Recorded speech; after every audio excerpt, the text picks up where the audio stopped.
Hello friends, welcome back to my YouTube channel engineer.87।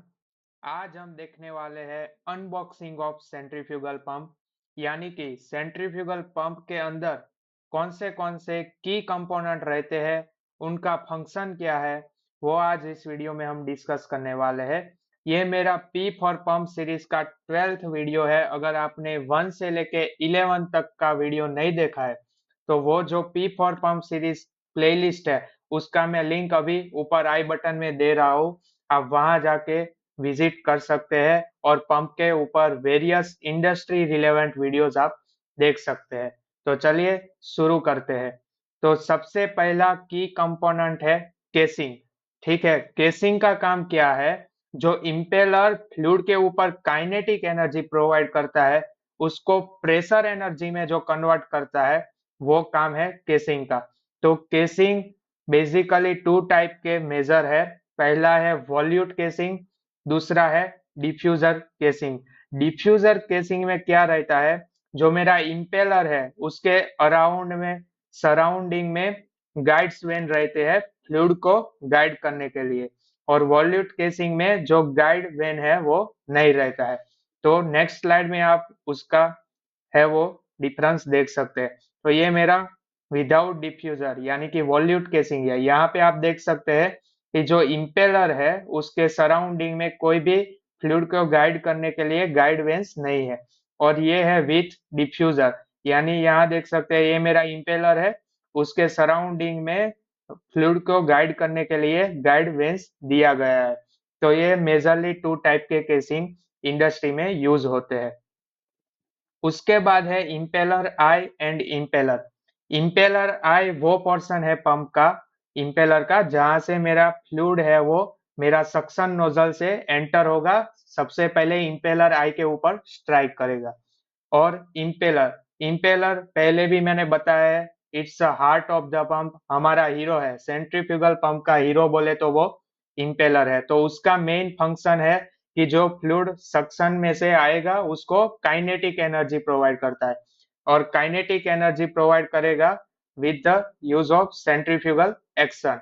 तो मेरा hero यही है इम्पेलर। और टाइप्स ऑफ इम्पेलर का बात करेंगे तो तीन टाइप के मेजर इम्पेलर है: ओपन इम्पेलर, सेमी ओपन और क्लोज्ड इम्पेलर।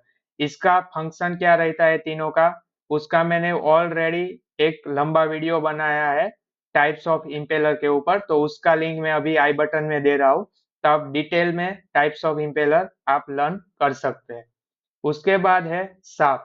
तो यहाँ पे देख सकते हैं शाफ्ट का काम है कि जो इम्पेलर और मोटर उसको कनेक्ट करना, और मैकेनिकल पावर है उसको ट्रांसमिट करना।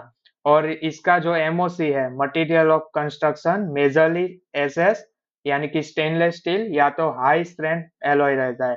और यहाँ पे आप देख सकते हैं जो मेरा शाफ्ट है ये बेरिंग के अंदर माउंट होता है, यहाँ मोटर लगा रहता है, तो मोटर से मेरा शाफ्ट मैकेनिकल पावर ट्रांसमिट करता है टू द इम्पेलर, इम्पेलर को काइनेटिक एनर्जी देता है, घुमाता है।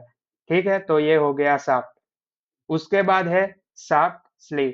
तो यहाँ पे लिखा है protective sleeve fitted over the shaft. Shaft के ऊपर हम जो शाफ्ट की स्लीव लगाते हैं ताकि जो शाफ्ट का कोरोजन है और वियर एंड टीयर है उसको हम प्रिवेंट कर सके। और दूसरा काम ये भी है कि केसिंग में से मेरा जो फ्लूइड है वो बाहर एनवायरनमेंट में ना आए, हजार्डियस फ्लूइड है वो बाहर ना आए, इसलिए मैकेनिकल सील लगा रहता है। तो वहां पे भी हम स्लीव यूज करते हैं मैकेनिकल सील के अंदर। उसके बाद है बेरिंग एंड बेरिंग हाउसिंग। तो यहाँ पे आपको फोटो में दिख रहा होगा ये मेरा पूरा बेरिंग हाउसिंग है, और उसके अंदर दो बेरिंग लगा है। यहाँ पे जो बेरिंग लगा है ये कपलिंग के नजदीक में, उसको हम ड्राइव एंड बेरिंग बोलते हैं। और यहाँ जो इम्पेलर के पास में बेरिंग लगा है उसको एनडी यानी कि नॉन ड्राइव एंड बेरिंग बोलते हैं। तो बेरिंग का मेन काम है जो फ्रिक्शन है मूविंग पार्ट के बीच में, जो फ्रिक्शन है उसको कम करना, और दूसरा जो शाफ्ट है उसको सपोर्ट करना, ताकि जो मिस अलाइनमेंट है घूमते टाइम, जब मेरा पंप रोटेशन में होता है, रोटेशन यानी कि रनिंग कंडीशन में मेरा पंप रहता है, तब जो अलाइनमेंट है उसको डिस्टर्ब ना होने दे और फ्रिक्शन है उसको कम करे, उसके लिए यहाँ पे आप को 2 बेरिंग लगानी पड़ती है, तो वो हो गया बेरिंग। और बेरिंग किसके अंदर रहती है? बेरिंग हाउसिंग के अंदर हम लगाते हैं। इसके अंदर हम ऑयल भी भर के रखते हैं। यहाँ पे ऑयल लेवल इंडिकेटर रहता है, तो ऑयल का लेवल हम 60% मेंटेन करते हैं लुब्रिकेशन पर्पस। उसके बाद है मैकेनिकल सील और ग्लैंड पैकिंग। तो यहाँ पे जहां से जो केसिंग है वहां से बाहर शाफ्ट निकलेगा बैक प्लेट के थ्रू, तो वहां पे गैप रहता है, तो वहां से जो मेरा केसिंग के अंदर फ्लूइड रहेगा वो अगर फॉर एग्जांपल सल्फ्यूरिक एसिड है, HCl है, हजार्डियस फ्लूइड है, तो वो बाहर आने के चांस है एनवायरमेंट में। ठीक है, तो उससे एक्सीडेंट हो सकते हैं। तो उसको प्रिवेंट करने के लिए हम मैकेनिकल सील का यूज करते हैं। तो मैकेनिकल सील के अंदर मेन 3 कंपोनेंट आते हैं। एक स्प्रिंग रहता है, एक रोटेटिंग फेस और स्टेशनरी फेस। तो इसका मैं अलग से एक वीडियो बनाऊंगा कि मैकेनिकल सील का कंपोनेंट क्या है, वो कैसे वर्क करता है मैकेनिकल सील। उसमें डिफरेंट डिफरेंट एपीआई प्लान आते हैं। अमेरिकन पेट्रोल इंस्टीट्यूट ने डिफरेंट डिफरेंट एपीआई प्लान्स दिए हैं।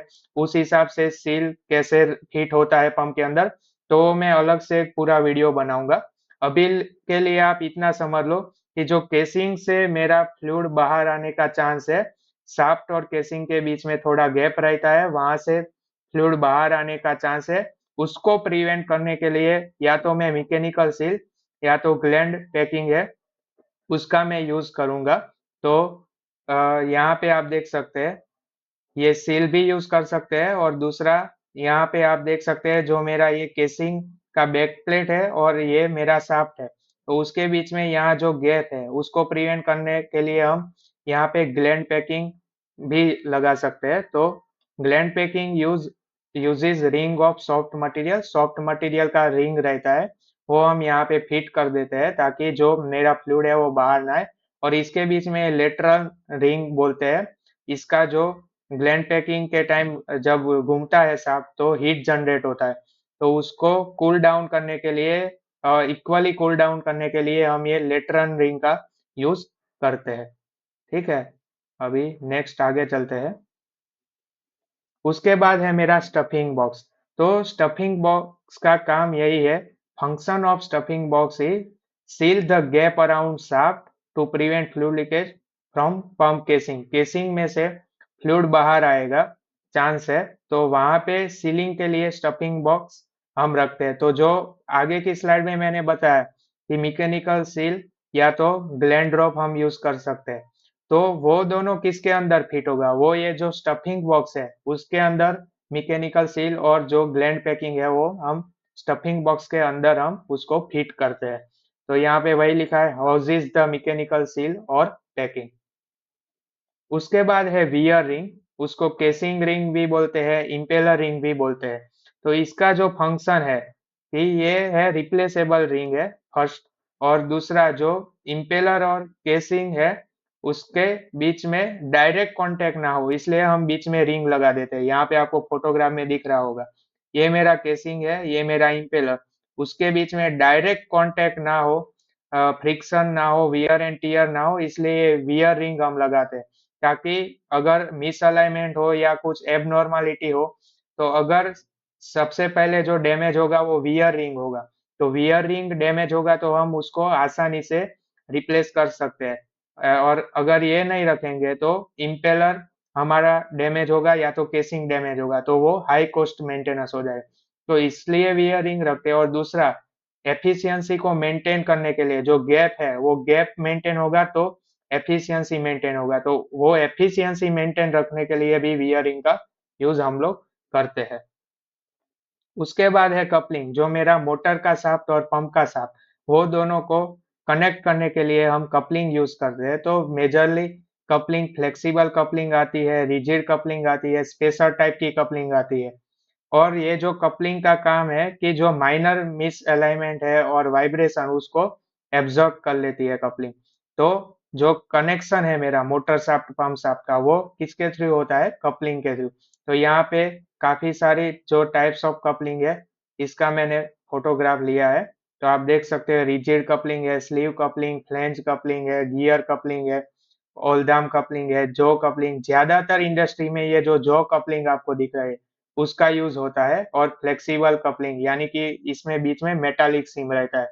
और जो गियर बॉक्स है, वहां पे हम जो कांस्टेंट स्पीड कपलिंग या फ्लूइड कपलिंग यहाँ पे दिख रहा होगा, उसका हम यूज करते हैं। और पिन बूस्ट कपलिंग जो हाई वोल्टेज का मोटर है, बड़ा पंप है, उसमें ये पिन बूस्ट टाइप का हम कपलिंग का यूज करते हैं। तो ये है टाइप्स ऑफ कपलिंग। उसके बाद आगे देख लेते हैं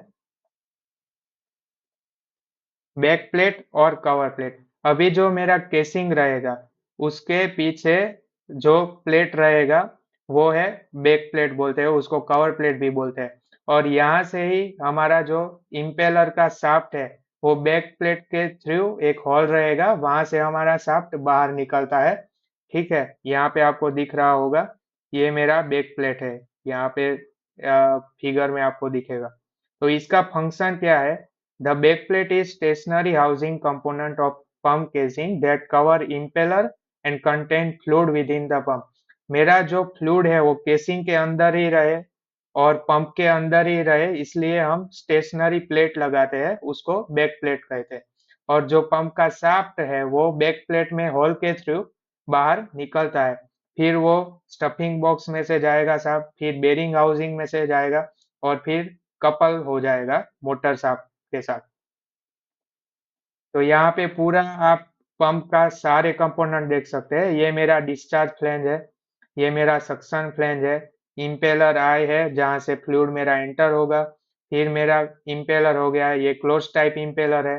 फिर यहाँ पे इम्पेलर का लॉक नट आता है, फिर वियर रिंग हो गया, मैकेनिकल सील हो गया, सील कवर हो गया है, ये मेरा स्टफिंग बॉक्स हो गया, दोनों बेरिंग हो गया, बेरिंग हाउसिंग हो गया, फिर आगे शाफ्ट है, शाफ्ट के आगे कपलिंग। तो ये पूरा पंप का जो कंपोनेंट है, की कंपोनेंट, वो सारे मैंने कवर कर दी है। तो गाइज आई होप आपको ये वीडियो अच्छा लगा होगा, इंडस्ट्री रिलेवेंट लगा होगा। Thank you so much for watching. अगर वीडियो आपको एकदम अच्छा लगा है तो अपने फ्रेंड्स के साथ शेयर करना मत भूलिए, लाइक करिए।